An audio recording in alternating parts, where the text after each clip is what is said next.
इंद्रायणी पूल दुर्घटनेप्रकरणी अजित पवारांसह तत्कालीन मुख्यमंत्र्यांवर गुन्हा दाखल करा।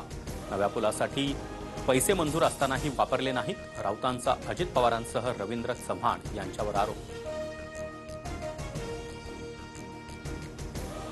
पंपावर पेट्रोल सोडून धीरूभाई अंबानी कोट्याधीश झाला। माळेगाव कारखाना निवडणुकीच्या प्रचार सभेतील अजित पवारांचं वक्तव्य व्हायरल।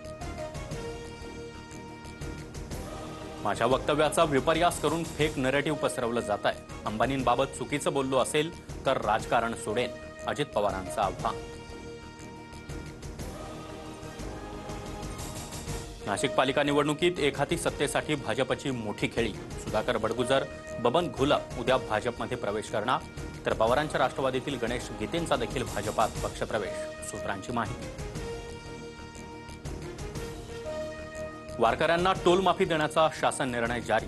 18 जून ते 10 जुलै दरम्यान वारकरी मानाच्या पालख्या, भाविकांना टोल माफी, सार्वजनिक बांधकाम विभागाचा निर्णय। अहमदाबाद विमान दुर्घटनाग्रस्त माजी मुख्यमंत्री विजय रुपाणींचं पार्थिव कुटुंबाला सुपूर्द। राजकोटमध्ये अंत्यसंस्कार। अमित शहांसह गुजरातचे मुख्यमंत्री आणि राज्यपालही अंत्यदर्शनासाठी उपस्थित।